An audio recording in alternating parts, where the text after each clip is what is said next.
The bye week is over for the Raiders and the Jaguars. It's time to get into action. Week 9, Jaguars, Raiders, Allegiant Stadium. We break it on down here on Thursday's edition of the Locked On Raiders podcast, October 30th, 2025.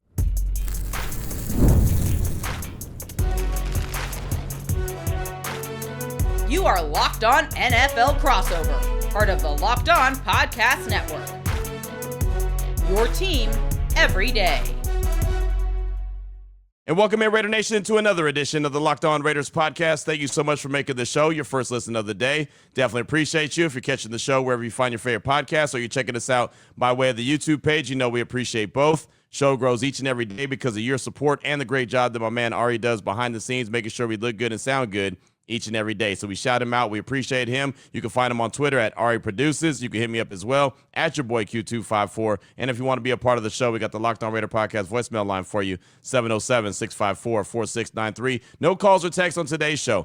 Normally we like to close things out hearing from you, but we won't today. It's Thursday and the bye week is over. So it's back to crossover Thursday. Next team up on the schedule is the Jacksonville Jaguars. So Tony, Amp, Wiggins, and myself will talk about the storylines to this game. We'll talk about the matchups in this game and the path to victory for both teams. So path to victory in segment number 3, matchups in 2, storylines here in segment number 1. We'll jump right into it after I tell you about the title sponsor of the show, which is PrizePicks. Download the PrizePicks apps today. Use promo code LOCKEDONNFL to get $50 in lineups after you play your first $5 lineup. So let's go ahead and jump into it. Again, Tony Wiggins, I like to call him Amp, and myself, we're going to discuss the storylines for a 2-5 Raiders and a 4-3 Jaguars riding a 2-game losing streak. Here's part 1 of our conversation. Q Myers, man, what is happening with the Raiders? I'm disappointed in the fact that Pete Carroll was supposed to come into that division and be the 4th guy that is a Super Bowl caliber coach, and it just looks like it ain't working. Yeah, and that's the biggest storyline with this team, man, is that they just haven't been able to put it together yet. And Pete Carroll has told us multiple times at press conferences that they're not as far along as they thought that they were going to be, and that he's surprised by that. And so I'm really interested, coming off the bye week, just like Jacksonville, want to know how these guys self-evaluated each other, how they sat down, him, Chip Kelly, Patrick Graham, how they sat down in a room together and said, okay, this is what we did good, and this is what we didn't do good. Let's eliminate what we didn't do good and get back to what we do good. And I'll tell you, I think that, getting this offense and the offensive philosophy to be on the same page is probably going to be what I'm paying attention to the most in this game. Are the Raiders aligned with each other as far as Pete Carroll and Chip Kelly with what they want to do offensively? And the reason I say that is you go and draft Ashton Jeanty, number 6 overall, so naturally everyone believes you're going to be a team that's going to run the hell out of the ball. I don't know. Pete Carroll has won a Super Bowl running the hell out of the ball with Marshawn Lynch. So everyone imagine that's what Pete Carroll's going to do. And it just hasn't been a true commitment to running the ball. I mean, right now, Ashton Jeanty's averaging, and this is just on average, about 15 carries a game. And I don't think that that's what they drafted him number 6 overall to be. And look, the last time they played, he only got 6 touches. And that's just not going to get it done. So I'm really interested to see if they've, sat down, understood what they want to do with Chip Kelly and Pete Carroll as the identity of this team. That to me has got to be the biggest storyline coming out of this this bye week. Are all these guys aligned, or are they on the same page of how they want to operate this team? It's funny because Liam Cohen mentioned exactly that. They're on a 2-game losing streak, and they went into the bye week trying to figure out, and according to him, they did a lot of self-scouting. Okay, what do we do well? Who are our best players? And he took the approach when he explained it that he wasn't really looking for what was wrong. He's just looking for the things that they do right, like not problem solving, but solution finding. And I find it interesting that the parallel that I drew to the Raiders, and I thought it would be different because of Pete Carroll and Chip Kelly, to be honest with you, in a role as an offensive coordinator, not a head coach, is this. Much like Atlanta, that took Kyle Pitts in the top 8 and then took Bijan Robinson, and under their former coach, looked like they didn't know how to use either one of them, even though Brock Bowers has been hurt, even though before he got hurt, he wasn't even having the same production that he was having as a rookie. And it kind of makes you scratch your head. You use high priority resources on positions that are not considered that valuable when it comes to draft. It's not working out so far for them. And I'll get the Jaguars doing the same thing with Travis Hunter in just a second, but it looks like it's not working out so far. No, it doesn't seem like it is, and I don't know why that is. And we've heard multiple times, they're trying to ease Ashton into it. They're trying to, not give him too much of a workload. And it's so funny. And I've actually been on the radio here locally. I've talked to Ashton in the locker room. Like, this is a dude who carried the rock 750 times in college. Like, he doesn't need to be spoon-fed. He doesn't need to be coddled. He doesn't need to be wrapped in bubble wraps. Like, oh, we don't want to give Ashton too many carries. And there was a media member when he had a game where he carried the rock 23 times. He's like, hey, man, you carried the ball 23 times. That's a career high for you. How are you feeling? He's like, I'm fine. I'm a running back. Like, that's what I do. And so I've been urging everyone, don't ask that man about his workload. He wants the rock. Like, he's a volume running back, right? He's one of those throwbacks. He's one of those guys that gets better as he carries the rock. And in the fourth quarter, he's got defensive linemen, with their hands on their hips, kind of their tongue hanging out their mouth. Like, man, I've been chasing this dude around this field all day. Like, I'm tired and worn out. That's what he wants. That's his recipe for success. And they haven't set him up for that yet. So I'm interested to see, coming out of this bye, can they have a true commitment to the running game in Ashton Genty? And, oh, by the way, they have Raheem Mostert, too, as a veteran who's nothing to shake a stick at. He's a really good veteran as well that knows how to get into the end zone. Yeah, the Jaguars are having their issues trying to run the ball too because they were doing it so well. In fact, at one point they were the best running team in the league, but situational football has caused them to kind of get away from that in these two losses. The one thing they can't get away from is I'm going to call it the Hunter Hive, right? Travis Hunter, man, when you give up first round pick and a whole bunch of change and then another first round pick, and then you see he's the Heisman winner and all of this stuff that comes with it. The Jaguars admitted that, look, they don't know how this is going to work. They kept saying it during OTAs and training camp. Here's what's happened. So I'm going to let everybody know. Jaguar fans know how I feel. I'm going to let Raiders fans know how I feel right now. They're going to lead with Travis Hunter from here moving forward. One of it is because he's finally gotten used to what they want to do, mainly pre-snap stuff. And that's what people don't get. And the other part of it is their so-called wide receiver one, Brian Thomas Jr., decided he's going to go into a slump in his second year and he's going to drop the ball. So a lot of those things are at play. The Jaguars are now in a position where they're saying, all right, we're just going with the lead dog. Whoever the lead dog is, he's going to put him up front. And Travis is that. He had his best game, 8 catches for over 100 yards against the Rams last week. He played less defense. Q, here's what happened. Okay. They tried to onboard him as an F receiver, which is the slot. Mm-hmm. And they said, this is what we're going to do because we're playing in both ways. There were points in training camp where he wasn't getting enough defensive reps. They even said then, okay, we went too long without him letting it go to the other meeting room. There's no doubt in my mind that if they focused him on one thing, he'd be considered an all-pro at that one thing. The problem is, and people are blaming the Jaguars for doing what Travis wanted to do. The problem is, in the process of doing that, there's an element of hustling backwards. He's not going to know where he's supposed to be and where he's supposed to go if he's spending time in another meeting room on the opposite side of the ball. This is the NFL, and there's so many fans from Colorado and college and high school fans from Georgia that think all you got to do is do what they did in college and just put him on both sides of the ball and let him go. The NFL does not work that way. All of these dudes were good their whole life. Yep. You have to know the little nuances of the game. Right. It's driving me crazy down here, bro.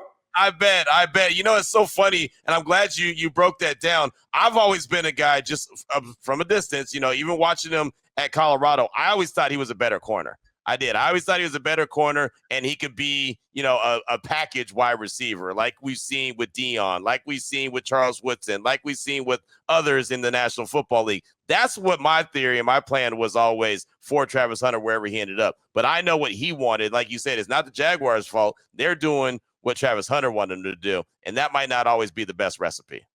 Might not be. I think he's just so good with the ball in his hands. And now that he understands it, man, and you spend all of that currency you want to do to score touchdowns. Right. And, it's almost like we live in an age of influence and people need to see results. If they don't see the results right in front of their face, they'll swear. Yeah, they'll swear that they're not happening. So we're looking forward to see how that turns out with a lot of people that are underachieving based on draft status. We'll get into some of the game-changing matchups that specifically will affect this game Sunday in Vegas. We'll talk about that in just a second here on the crossover edition with Locked On Raiders and Locked On Jaguars. Part one of the conversation right there, talking all things storylines, and the Jaguars again riding a 2-game losing streak. They're coming off a bye week after their trip to London. The Raiders obviously sitting there at 2-5 and got the brakes beat off them by the Kansas City Chiefs in week 7 before they took their bye week. So a lot of storylines there to unpack, and now it's time to get into matchups. What will be the biggest matchups in this game that we'll be looking for? We'll talk about that coming up in segment number 2 of today's Locked On Raiders podcast. Before we get to that, though, I do want to tell you about a couple great sponsors here on the show, including the title sponsor, PrizePicks. You and I, we make decisions every day, but on PrizePicks, being right can actually get you paid. Don't miss any of the excitement of this sports season, whether you're following the NFL, NBA, or both. There's no better time to jump in on the action than right now. If you haven't tried it yet, what are you waiting for? PrizePicks, simplest way to play. Pick more or less on at least 2 player stats, and if you get them right, you win. It takes less than 60 seconds to make your lineup, and you can play anywhere PrizePicks operates, including Cali, Texas, and Georgia. And with the NBA back, man, I said I wasn't going to get hooked on the NBA till Christmas. I lied. I am hooked. Hook, line, and sinker. They got your boy. If you want to play, download the PrizePicks app today. Use promo code LOCKEDONNFL to get $50 in lineups after you play your first $5 lineup. That's LOCKEDONNFL for $50 in lineups after your first $5 lineup. PrizePicks, it's good to be right. I also want to tell you about Monarch. Let's be honest, most of us can't even name all our financial accounts, let alone what they're worth. Between 401ks, savings, and investments, it's easy to lose track, and that can mean leaving money on the table. Nobody wants to do that. That's why you got to start using Monarch. It's an all-in-one personal finance tool that brings your entire financial life together in one clean, easy-to-use interface on your laptop or your phone. And, you don't have to have a spreadsheet. You can review everything that you've got cooking, from your spending to your investments, organizing your accounts, whatever you do. Like everything that you spend money on, or anytime that there could be money leaving your account, Monarch will have you covered. Don't let financial opportunities slip through the cracks. Use promo code LOCKEDONNFL at monarch.com for 50% off your first year. That's monarch.com, promo code LOCKEDONNFL for half off your first year.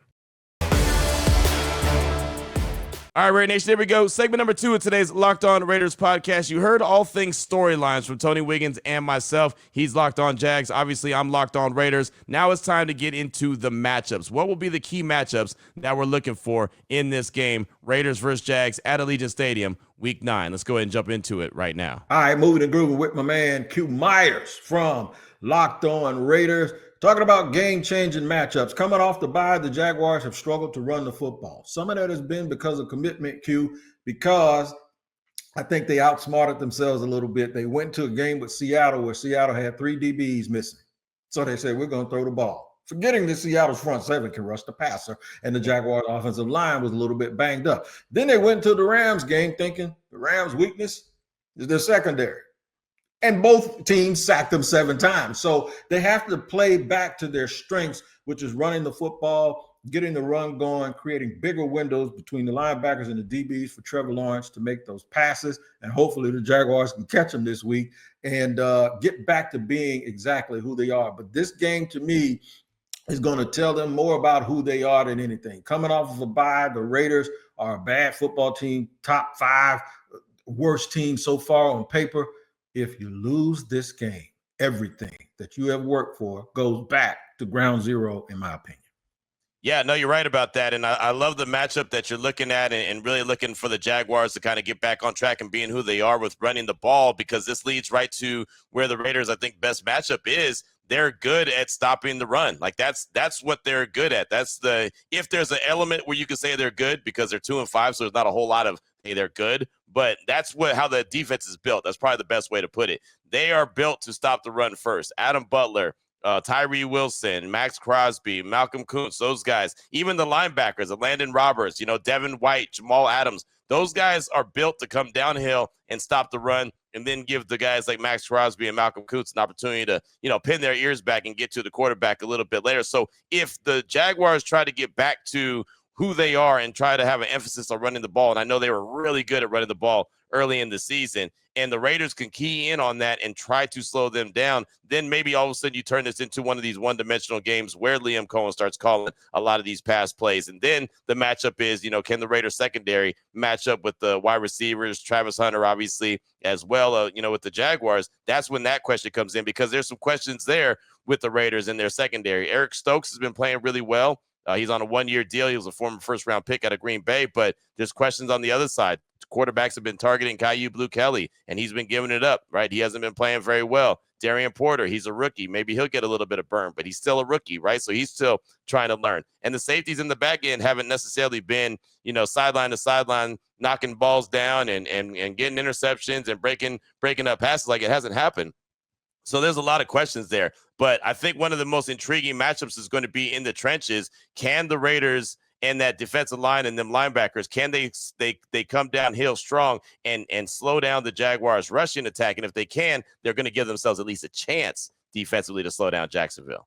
Yeah, and the flip side of that, the Jaguars defense, which led them for the first 5 games, they played pretty good against Seattle. They did not play well last week against the Rams. The Rams did whatever they wanted to do. We'll just call that the jet lag blues from having to fly over to London a couple of weeks ago. Right. But Geno Smith, never thought he was great, but I did think that he was better than given credit for when he was in New York. I think he was just on some bad organizations. For sure. He hasn't looked like Geno Smith from Seattle. He's looked more like the Geno Smith from New York. And the Jaguars have done a real good job of baiting quarterbacks like that into bad decisions. Give us your assessment of him. And then I got to remind people that you do a national show on ESPN.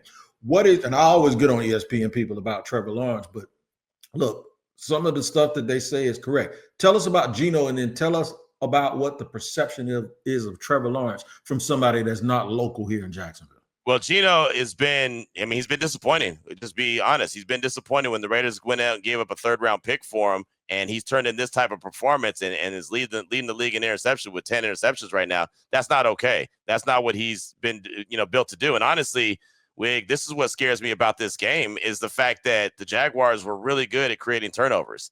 And Geno is really good at throwing the ball to the other team, right? And so that's a recipe for disaster. And then on top of that, because he's turned the ball over so many times, now he's in that mode of, well, let me play safe. Let me play guarded. Let me not let me go out there and play free. And when you're in your head, that's even worse, right? So that's one of these elements. You want to talk about matchups? That's what I'm concerned about. That Jaguars defense against Geno Smith and his decision making, because his decision making hasn't been very good. So he's just been disappointing. He's got to get out of this funk that he's in. Hopefully the bye week helped him with that, and he's able to just go out there and play free like he did week 1 against the Patriots when, oh, by the way, the Raiders won. Right. And maybe he can get back to that style of play, but that's going to be on him. It's also going to be on Chip Kelly making the right calls in the right plays, and hopefully, getting Asher Genty going and having a commitment to the run game, because they haven't had a commitment to the run game so far this season. And again, like I said before, you drafted the man number 6 overall, not so he can sell jerseys, but so he can go out there and he can ball out. And he hasn't quite had that opportunity to go ball out. When it comes to Trevor Lawrence, I think the jury's still out. I know that when I look at Trevor Lawrence, I see moments where I'm like, man, that's that guy. That's the guy that they all expected him to be, right? And then there's moments where I'm like, who is that guy? And the problem is, it would be okay if he was on a rookie deal, because then you would say, all right, hey, he's still developing. He's not on a rookie deal. He's part of the 50 million and over club. And if you're part of the 50 million and over club, you got to play at a higher level. And this is the same criticism I have for Justin Herbert, right? I mean, he's a guy that he's built in a lab. He's the quarterback that you'd want. Yeah, but he hasn't won anything. He hasn't done anything. He's part of the $50 million club. So let me know, when he's going to arrive and be that guy. He hasn't been there. So Trevor Lawrence, I look at and I get frustrated and I say, man, this guy was so good. I hate that the big accolade that I have about him is, well, he beat Alabama as a rookie. Yeah, or as a freshman. Yeah, I know. Like we all know, he beat Bama this freshman year. Great. That's cool. He's many years removed from that now. And he hasn't had the success that he's supposed to have for one reason or the other. I don't put it all on him. We all know, as you know, the coaching carousel that's going on there has not helped him at all. The weapons that have been around him haven't necessarily done their job. And, so it's not all on him. But again, he's part of the $50 million year club. And so there's going to be a lot of attention on him. So I still got an incomplete on Trevor Lawrence. And I didn't think at this stage of the game in his career, we'd have an incomplete on him. You said it perfectly. And you mentioned the person that most of Jaguar fans often bring up. I didn't want to do it. It's like when somebody's talking about something you did and you go, well, what about Q? He did the same thing. Right. I'm just there. Anytime Ross Jackson has gotten on me, our station manager, I ain't never said, well, Q Myers said the same thing, because you can't do that, right? I mean, we ain't talking about him. We talking about you. And too many times I got in trouble pointing that out about Trevor. Take the drops out. I'm not talking about the drops. I'm not talking about when he's running for his life. I'm talking about the layups that he keeps missing. And so the thing that I said that got me into a whole week's worth of arguments with fans is, the one thing that I said is, I'm not saying he ain't talented. Right. What I'm saying is there's too many variances and the bigger difference between the highs and lows of his game, and these are the two guys I mentioned, Jake Cutler and Jameis Winston. You watch either one of those dudes on any given day of their careers, and they make throws that only 10 guys in this league can make. Yep. The problem is they also make throws that 10 guys in this league should not make. And when you point it out, people get angry. Real quick, I want to ask you about your brother Jacoby, because everybody keeps saying that we're going to try to trade for Jacoby Myers. That's a joke. It's not really his brother. And then briefly tell us why, if you're surprised or not, that Christian Wilkins hadn't been picked up, because the Jaguars need defensive tackle help too. Yeah, I didn't think Christian Wilkins was going to get picked up. I mean, without knowing everything that went wrong, just hearing some of the details that sound like it went into it, didn't sound like it was a very good situation. So I'm not surprised at all that he's not picked up yet. I don't think that you're going to see Christian Wilkins. You might not ever see him again based off whatever happened until more details come out. But Jacoby, it's funny you mentioned my brother. Jacoby is my brother, man. That's my guy. I got a great relationship with Jacoby. Got a great relationship with his dad. His dad came up to me one day at Allegiant Stadium, said, "Hey, you're my second favorite Myers outside of my son." And so me and his dad, James, have a really good relationship. Jacoby is A1 since day one, man. He is a great dude, first of all. Great teammate. He doesn't have diva mentality when it comes to being a wide receiver. He just wants to go out there and do his job. He's a guy that I hope the Raiders don't trade. I understand if they do, and understand why, and understand his status. And he's told us last week, going into the bye week, yeah, I still want to be traded, but I'm out here with my brothers, man. And these guys, I'm going to ball out. I'm going to do everything that I can for them. They are, they are my guys, and I love those guys. So I'm going to go out there and ball out. But look, bottom line is he wants a contract. The Raiders didn't extend him. So, he basically wants out. And so we'll see what happens before that November 4th trade deadline. But I'm hoping that the Raiders don't move him, because I think he's a valuable key to the cog that every time he's been called upon, he stepped his game up and taken it to another level. Any team that gets him will be blessed to have Jacoby Myers. Jaguar fans love to hear that, and I will tell you, this won't be the first time this year that the Jaguars played a team and then the very next day traded for somebody. They did it with the Saints with Colin Saunders, and then and then they played the 49ers, and then the very next day they cut their quarterback and they took a quarterback off the 49ers practice squad. So I'm telling you, it could happen. Don't put your hand in your face. Well, Monday you're telling me Jacoby Myers is going to be gone.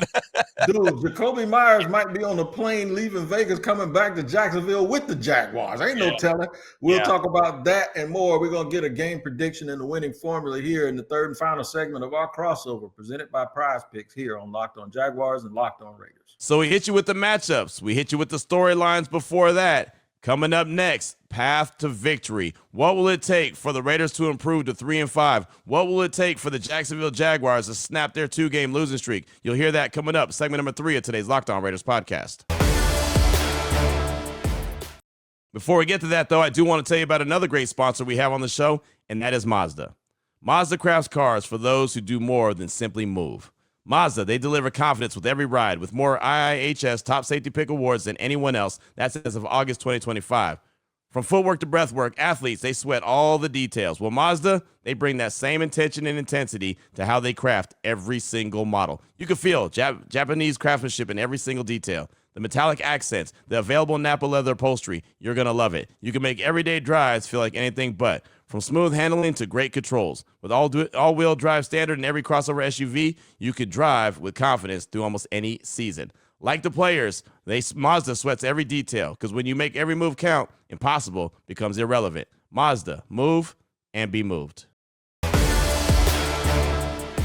Here we go, Raider Nation. Segment number 3 of today's Locked On Raiders podcast. We've already talked storylines. We've already talked matchups. It's now time to talk path to victory? How do the Jaguars and Raiders come away with a dub? Before we get into it, I do want to remind you that today's episode is sponsored by PrizePicks. Download the PrizePicks apps today. Use promo code LOCKEDONNFL to get $50 in lineups after you play your first $5 lineup. So, what is it going to take to get a dub? Let's jump into it right now here on segment number 3 of today's Locked On Raiders podcast. Check it out. All right, it's time for the winning formula and game predictions. We've talked about the Jaguars running game versus the Raiders run defense. They got to find Max Crosby. 7 sacks in 2 straight games. That's 14. And I don't think, outside of Jarrett Verse, there ain't no other players that were making those sacks that can have the resume of Max Crosby. They got to block him. They got to find him and make sure that Trevor Lawrence has a clean look so he can deliver the ball. To me, that is number 1 for them. And then on the other side of the ball, they cannot be the antibiotic and the elixir or the vaccine, if you will, for Geno Smith to come and get well all of a sudden and start playing well. The Jaguars have to make sure that that doesn't happen. If they do that, I think they'll, of course, in the normal coach stuff, turnovers and right. Staying on the field on 3rd down. But those 2 things specifically, in my opinion, are what the Jaguars have to do to win. Well, I'll tell you, man, I'd like to see the Raiders pick up a couple first downs, right? And I know everyone's like, wait, of course, Q. No, seriously. I'd like to see them pick up a couple first downs just to show that they can. They had 3 first downs that they earned against the Kansas City Chiefs in week 7. 3. They only ran 30 snaps offensively. The Chiefs had 31 first downs alone, right? So, I mean, first of all, sustain a drive, right? I mean, get back to basics, right? And again, it is coach speak, but get back to basics, right? You talked about layups. Get your layups, right? And don't turn the ball over. They cannot live in a world where they turn the rock over, and Jacksonville creates turnovers. So they've got to avoid that at all costs. And look, you've got to be careful with the ball, but then you can't also be scared. I know it's a fine line. Geno's got to figure that out. That's why he gets paid the big bucks. They've got to get back to committed to the run. They've got Pete Carroll's talked about it so many times. Run the ball, run the ball, run the ball. That's his formula. They've got to be able to do that. Chip Kelly and him have to be on the same page and have a big emphasis on letting Ashton Jeanty get going. If he can get going, play action pass opens up. Everything else opens up. They're getting healthy. So if I was going to bet right now, I would say that Brock Bowers probably will play this week. So that's a big deal. He hasn't played in 3 games. So, seeing him back healthy would be good. Jacoby Myers, as we mentioned, him back healthy is good. Right. So they're getting healthy, but they've got to have a commitment to the run game. They really do. So, if they're going to sustain some drives, Ashton Jeanty is going to be a big key. The play action pass, can't turn the ball over. I know it sounds like, yeah, of course, that's the way to do it. But I'm sorry, the Raiders haven't played simple, fundamental football in quite a while now. And that's why they're sitting there at 2-5. Yeah, no doubt about it. Speaking of Brock Bowers, I took 2 tight ends in my fantasy football draft. Brock Bowers, I took in the 2nd round thinking I could run him at flex as a wide receiver, basically, and I took Brenton Strange. Both of them ended up on being banged up, and Brenton Strange was a huge part of the Jaguars' success early this season. I do believe that the Jaguars have to stop those guys, and then I'm going to watch them to make sure that they're not forcing the ball to Travis Hunter, and that Trevor, while you want to lead with Travis Hunter, that they can still operate their offense and go through his progressions. I think you can do both at the same time, but there's a certain nuance that has to happen. The last thing for the Jaguars, they got to start kicking better, man. Cam Little came into this year. He made a 70-yard field goal in preseason, and everyone thought that this was going to be a record-breaking year. He's in a bit of a slump. They have to get that aspect of their game down. Quick game prediction. I actually think the Jaguars are going to win this game by a field goal. And it's going to be one of those games where they hop on a plane and come home and go, you know what? They weren't good. But so many times this year, the Jaguars have said this: who cares? A win is a win, and wins are hard to come by in the National Football League. They need to get to 5-3, and I think they can do it. But I still think it's going to be hard because this is the NFL. The Raiders need to win. They need to win bad, man. They're sitting there at 2-5. I think the next 3 games is going to determine what their whole season is going to be. If they're going to be that team that, it just is going to start playing all the young guys and building on the future and seeing what they have and start to prepare for the draft. I think that's where they are at this stage of the season. And I hate that it's, not even Halloween yet and we're talking about, if it's evaluation season in the draft. That's not what you want to do. They have to find a way to win this game. They have to find a way to win games at Allegiant Stadium too, by the way, right? They have too many opposing fans come in there and get comfortable and settled in and feel like they're going to get a W, and more times than not, they don't. So I don't know how they're going to get it done. I don't feel good about the game. I'll tell you that 100%. I don't feel good about it just based off what we've seen. but they have to find a way to win. They have to stop the run. They have to create a couple turnovers. They have to get to Trevor Lawrence and sack him a few times. They have to make him uncomfortable, and they have to show that this team is turning around. So I don't like I said, the Jaguars could easily win this game, right? We can be looking at the next 3 games for the Raiders as all losses as far as I'm concerned. But somehow, some way, the Raiders have to not worry about that and just go find a way to get it done. So I don't even know if I have a game prediction. I'll just rock with the Raiders because they have to get a dub, but I don't feel confident about it because they haven't given us anything to feel confident about. I appreciate that honesty, man. And y'all can keep rocking with Q on Locked On Raiders and all the rest of his 17 jobs. I always mess with Q. I had to find him today. Y'all have no idea. We recorded this 2 weeks ago. So I'm just messing with you. Hey, we appreciate catching up with my man Q. Me and Q got an inside joke that I can't tell y'all about the first time that we were supposed to do a show and he couldn't find me. But that's all right. That was about 5 years ago, man. We got it fixed. We're running from each other. That's right. I was like, I don't want to talk to him. No, man, but we appreciate y'all joining us here. PrizePicks across our network here on Thursday is always the sponsor for our Thursday crossovers. It is my pleasure to always share a microphone and share a screen with my man Q Myers. Make sure you tap in to both Locked On Jaguars and Locked On Raiders for the latest. Also, Locked On NFL. I got another show. It comes on. I talk about him having jobs. Right? Yeah, I know it, right? It comes on every day at 2:00, the barbershop. But that's only after Tyler Rowland opens you up early in the morning with a double shot of espresso. It gives you all of the latest stories. And we use the help of local experts and their clips to keep our finger on the pulse on what's going on around the National Football League. So there it is. There it was. That's the crossover edition, one of our favorite shows of the week. And Tony Amp Wiggins, one of my favorite guys. Really good dude. It's always great to catch up with him. You know how I'm a big fan of the barbershop. Well, he's a barber, right? And he actually does a show on the Locked On Podcast Network called The Barbershop. So you know how we're going to vibe. Anytime I can hang out with a barbershop brother, you know I'm going to do exactly that. So hopefully you enjoyed that. You want a little bit more on the Jacksonville Jaguars, definitely encourage you to go check out his show, Locked On Jaguars. Again, does a fantastic job each and every day, part of the Locked On Podcast Network. So definitely appreciate him. Of course, we'll be back tomorrow. We'll break it on down. I'll give you keys to victory, take you inside the Raiders locker room. Got some sound from Brock Bowers. Actually got that on Wednesday. Wasn't able to bring that to the show today because of the crossover edition. So you'll hear that for sure. Calls and texts we'll get back to, news and notes, everything you need to know to get you prepared for Week 9 action. Jacksonville Jaguars headed to Allegiant Stadium. So until then, Raider Nation, take care of yourself, take care of your family, love on your family. Don't forget, most importantly, as always, just win, baby.